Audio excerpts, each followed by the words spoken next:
ভাষাঞ্চলে রোহিঙ্গারা শুরু করেছে নতুন জীবন। অনেক উন্নত দেশে শরণার্থীরা যেভাবে মানবেতর জীবনযাপন করছে তার চাইতে অনেক বেশি ভালো আছে রোহিঙ্গারা ভাষাঞ্চলে। উন্নত দেশগুলো তাদের শরণার্থী শিবিরগুলোতে যে সকল সুযোগ সুবিধা দিতে পারেনি, বাংলাদেশ তা নিশ্চিত করেছে ভাষাঞ্চলে রোহিঙ্গাদের জন্যে।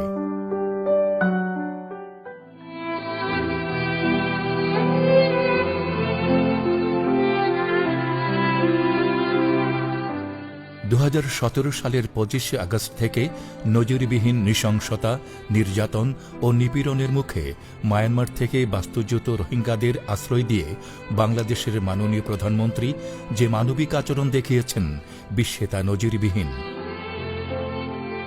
বিভিন্ন সময়ে মায়ানমার থেকে 11.5 লাখ রোহিঙ্গা বাংলাদেশে এসেছে। কক্সবাজারের বিভিন্ন রোহিঙ্গা ক্যাম্পে বসবাসরত রোহিঙ্গাদের আরও উন্নত জীবনযাত্রা নিশ্চিত করার লক্ষ্যে ইতোমধ্যে 1642 জন রোহিঙ্গাকে নৌবাহিনী ও কোস্ট গার্ডের তত্ত্বাবধানে ভাষাঞ্চলে নিয়ে যাওয়া হয়েছে।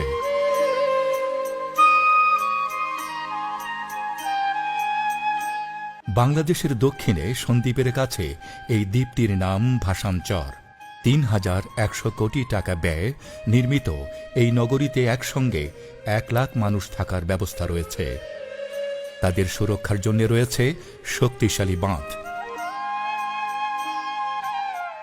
এখানে রয়েছে ঘূর্ণিঝড় আশ্রয় কেন্দ্র, শিক্ষা প্রতিষ্ঠান, হাসপাতাল, বাজার, মসজিদ, থানা ও 24 ঘণ্টা বিদ্যুৎ সরবরাহ ব্যবস্থা। আমরা বড় কষ্ট ছিলাম, ঘোরাফেরা করতে পারছি না। তারপর একটা জায়গায় আমরা কষ্ট ছিলাম, আর আমাদের পোলাপান ঘোরাফেরা করতে পারতেছিল না। এখন এসে এখানে পোলাপান ঘোরাফেরা করতে পারতেছে, কিন্তু জায়গাটা অনেক ভালো। আসার পর আমি চোখে দেখছি আলহামদুলিল্লাহ মাননীয় প্রধানমন্ত্রী যা করেছেন আমাদের জন্য, তার কাছে আমরা চিরতরে ঋণী। আরও রয়েছে ডে কেয়ার সেন্টার, এতিমখানা ও সুপার শপের জন্য আলাদা ভবন। মূলত গুচ্ছগ্রাম পদ্ধতিতে এই নগরীকে গড়ে তোলা হয়েছে। 120টি গুচ্ছগ্রামের প্রতিটিতে রয়েছে একটি করে সাইক্লোন সেন্টার ও 12টি গৃহ। প্রতিটি গৃহে 16টি করে কক্ষ রয়েছে, আর প্রতিটি কক্ষে 4 জন করে থাকতে পারবেন। নারী ও পুরুষদের জন্য রয়েছে আলাদা গোসলখানা ও টয়লেট।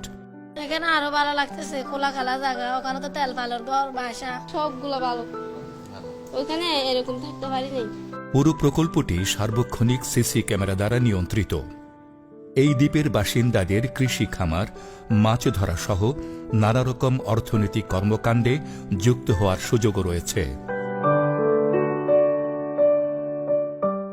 অনেকজন মানে এখানে বলতো দেখি ভাষাঞ্চর আসলে এই পানির মধ্যে ডুবে যাবা, এটা ডলডলি যাইও না, এটা খারাপ জায়গা, মানে ইয়ার মধ্যে নষ্ট হয়ে যাবে এরকম বলতো। তো দেখার পর দেখি তো এখানে তো এরকম কোনো কিছু না, ওখানে হচ্ছে আরো অনেক ভালো। ওখানে এরিয়া ভালো লাগে, তোরা সুন্দর করে আড়ারে দিতে ইয়ে যে তুমি গজিয়ে দিলে তোরা আড়া দিয়ে সুন্দর করে রাখিলে বন্ধ না। এখানে আরও আছে জাতিসংঘ, আন্তর্জাতিক মানবাধিকার সংস্থা ও এনজিওগুলোর জন্য পৃথক ভবন। শুধু বাংলাদেশেই নয়, বিশ্বের বিভিন্ন দেশে শরণার্থী রয়েছে। আছে জার্মানিতে শরণার্থী শিবির, হাঙ্গেরিতে শরণার্থী শিবির, যুক্তরাষ্ট্রে শরণার্থী শিবির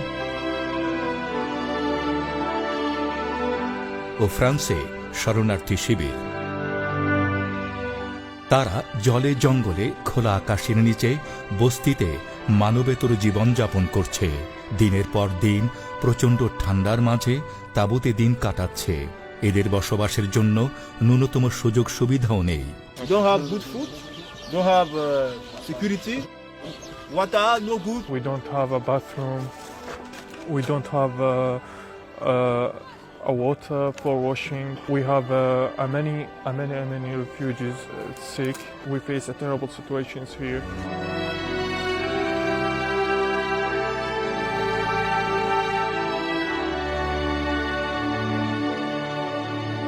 উন্নত দেশগুলোতে শরণার্থীদের সাথে তুলনা করলে দেখা যায় বাংলাদেশে রোহিঙ্গারা ভাষাঞ্চরে উন্নত ও ধনী দেশের শরণার্থীদের চাইতেও অনেক বেশি সুযোগ সুবিধা সম্পন্ন, উন্নত জীবন পেয়ে তাদের চাইতেও অনেক ভালো আছে।